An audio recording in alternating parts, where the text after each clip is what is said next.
He cheated death and built a tomb, the like of which mankind has never seen. For over 2,000 years, a tomb has remained untouched beneath the Chinese earth, hiding secrets so powerful even modern scientists are too afraid to enter. What lies beneath the mound could rewrite history or endanger anyone who dares to open it.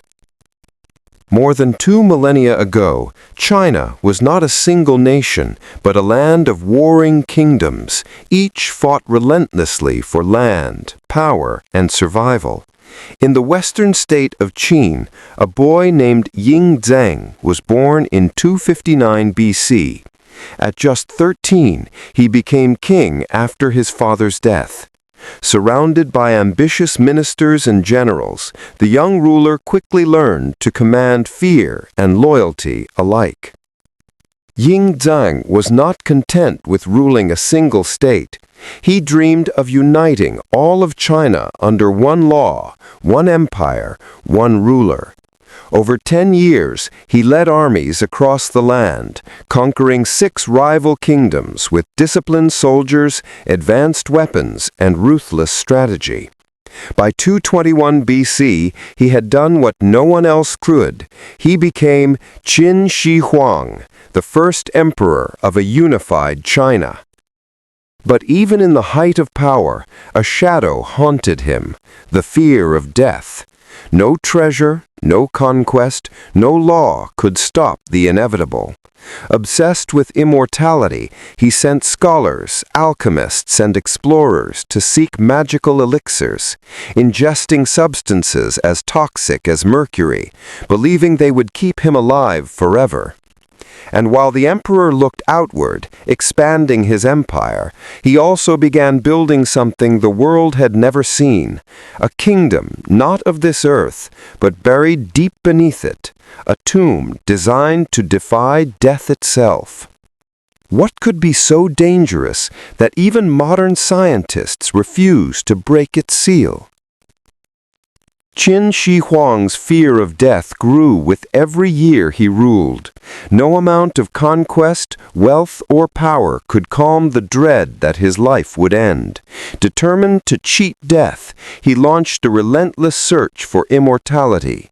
Scholars scoured the lands, alchemists experimented in secret laboratories, and sailors were sent to distant islands seeking legendary herbs and magical elixirs.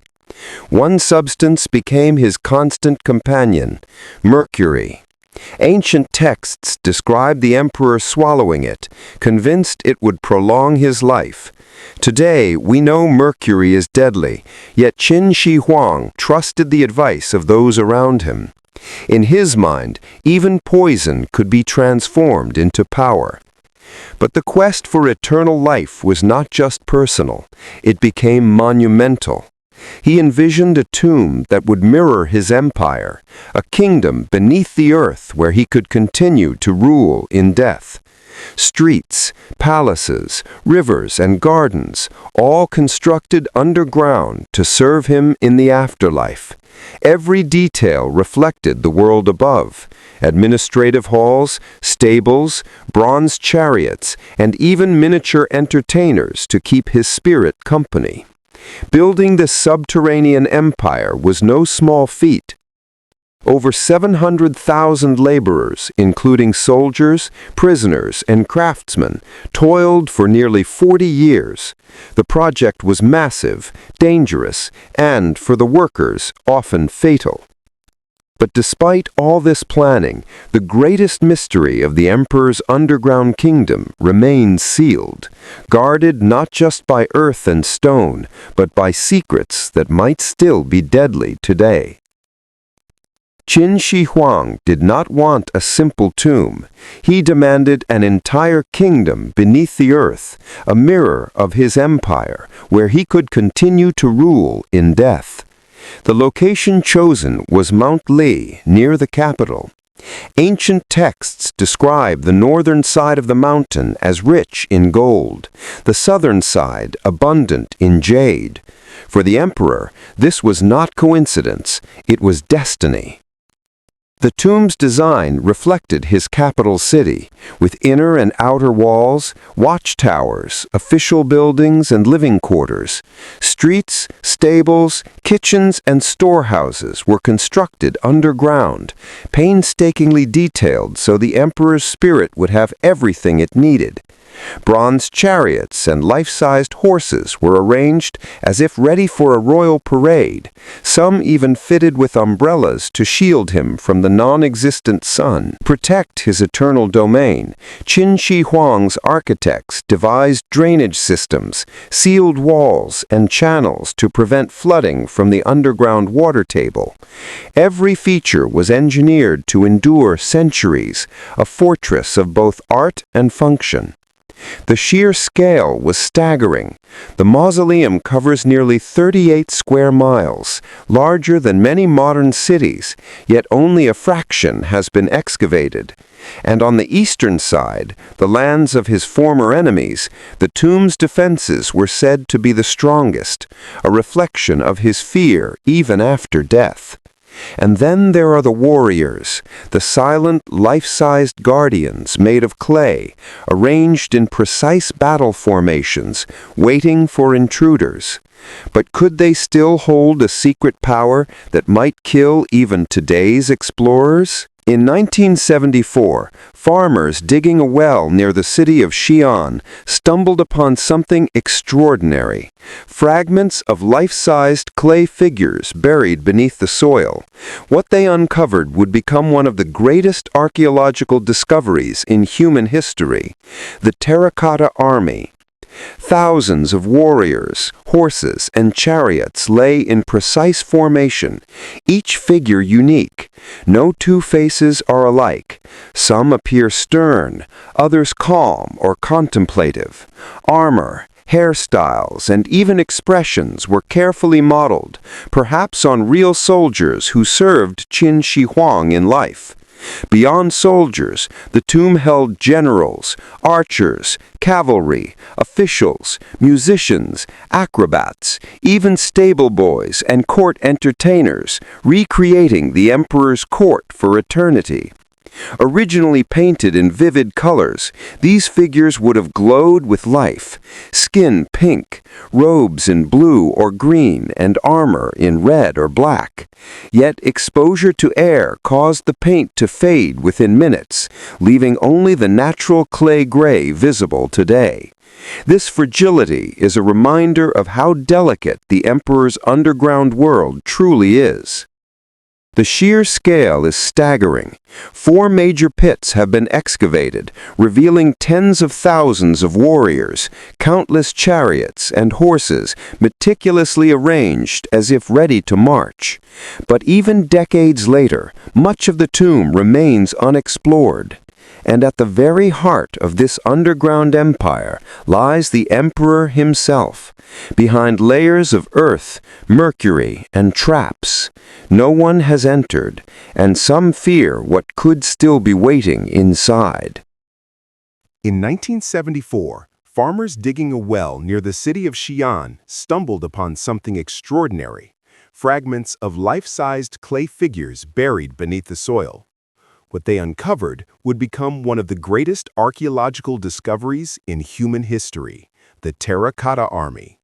Thousands of warriors, horses, and chariots lay in precise formation, each figure unique. No two faces are alike. Some appear stern, others calm or contemplative. Armor, hairstyles, and even expressions were carefully modeled, perhaps on real soldiers who served Qin Shi Huang in life. Beyond soldiers, the tomb held generals, archers, cavalry, officials, musicians, acrobats, even stable boys and court entertainers, recreating the emperor's court for eternity. Originally painted in vivid colors, these figures would have glowed with life: skin pink, robes in blue or green, and armor in red or black. Yet exposure to air caused the paint to fade within minutes, leaving only the natural clay gray visible today. This fragility is a reminder of how delicate the emperor's underground world truly is. The sheer scale is staggering. 4 major pits have been excavated, revealing tens of thousands of warriors, countless chariots, and horses meticulously arranged as if ready to march. But even decades later, much of the tomb remains unexplored. And at the very heart of this underground empire lies the emperor himself, behind layers of earth, mercury, and traps. No one has entered, and some fear what could still be waiting inside. While the Terracotta Army revealed part of the emperor's underground kingdom, the central tomb, the heart of Qin Shi Huang's legacy, remains sealed. Ancient texts describe it as a model of the world itself, complete with rivers of flowing mercury, palaces, towers, and a ceiling painted with stars and constellations. These weren't just decorations, they were part of the emperor's plan to control eternity, even in death. In the 1970s, farmers' accidental discovery of the clay warriors alerted archaeologists, who began careful excavations. But the central tomb remained untouched, not only due to its massive scale, but because of the dangers it may still hold. Soil tests in the early 2000s revealed mercury levels far higher than normal, confirming ancient accounts. Mercury vapor is toxic, enough to harm or even kill anyone entering without proper protection.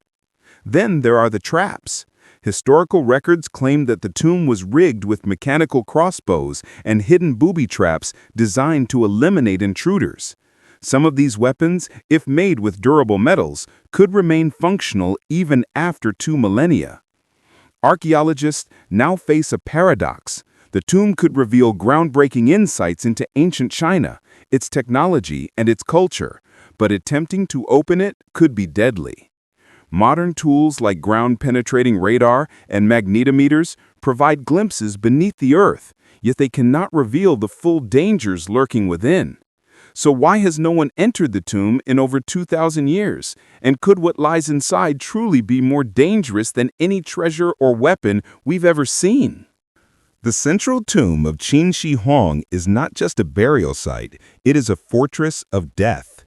Ancient accounts describe rivers of mercury flowing through channels representing China's great waterways. Modern soil tests confirm dangerously high mercury levels, enough to poison anyone who enters. Even brief exposure could cause severe illness or worse. But mercury is only part of the danger. Historical records hint at mechanical crossbows, spring-loaded spears, and hidden booby traps designed to kill intruders instantly. These devices may still function, preserved by the tomb's sealed environment. A single misstep could trigger a trap built over 2,000 years ago, striking with lethal precision. The tomb's sealed doors and massive earthen mound were engineered to protect not only the emperor's body, but the treasures, artifacts, and secrets of a newly unified China. Every corridor and chamber was designed to confound intruders. The very design suggests the emperor feared revenge even after death, particularly from the former kingdoms he had conquered. Archaeologists face a terrifying dilemma. They want to explore the tomb and uncover its secrets, but the risk of mercury poisoning, hidden traps, and structural instability is enormous. Every attempt must balance discovery with survival. Could the emperor's obsession with immortality have created a death trap so lethal that even today's technology cannot safely penetrate it? The answer remains buried beneath meters of earth, silent but deadly. Today, the tomb of Qin Shi Huang remains one of the last great untouched archaeological sites on Earth. Scientists have mapped its contours using ground-penetrating radar, magnetometers, and other advanced scanning technologies, but the central chambers remain invisible beneath thick layers of earth, stone, and sealed walls. Teams are experimenting with robotic probes, hoping to explore the tomb without risking human lives. These devices can detect hidden objects, map passageways, and even test for chemical hazards like mercury. Yet the deeper, inner chambers, the true heart of the emperor's underground kingdom, remain unreachable. Every inch could hold deadly traps or toxic vapors, and no current technology guarantees complete safety. Debate rages among experts. Some argue the tomb should remain untouched until technology advances further, ensuring preservation of artifacts and the safety of researchers. Others warn that natural disasters, flooding, earthquakes, and urban expansion could eventually destroy the tomb if it is left alone. Looters and illegal digging add another layer of risk. Even the Terracotta Army offers a cautionary tale. When first uncovered, its brilliant paint faded within minutes, teaching archaeologists that exposure can destroy delicate details that survive for centuries underground. Preservation is as important as discovery, making every decision a careful balance between curiosity and caution. The question remains, when or even if will the world finally witness the secrets of Qin Shi Huang's tomb, and what horrors or wonders might lie waiting, silent for over 2 millennia? Beneath the vast earthen mound, Qin Shi Huang's tomb remains a kingdom frozen in time. Streets, palaces, gardens, and rivers of mercury lie hidden, guarded by life-sized clay warriors, mechanical traps, and the silent weight of centuries. No one has entered, and no one truly knows what waits inside. For over 2,000 years, legends warned of danger, and history has confirmed part of that fear. Mercury tests, ground-penetrating scans, and archaeological research suggest that the emperor's engineers may have succeeded in creating a death trap unlike any other. The risk is real, and it is terrifying. Yet the tomb is more than a trap. It is a portal to understanding an ancient world, the ambitions of a ruler who sought to rule forever, the artistry and engineering of his people, and the culture of a civilization striving to conquer death itself. Every artifact, every hidden chamber could reveal insights into technology, society, and the human obsession with immortality. Some say the tomb should remain sealed, a silent warning across the ages. Others dream of discovery, imagining treasures and knowledge beyond imagination. And somewhere beneath the soil, the emperor waits, unmoved, undefeated, and still commanding from his hidden throne. Will humanity ever unlock the secrets of Qin Shi Huang's tomb, or will the emperor continue to rule in silence, guarding his mysteries for eternity?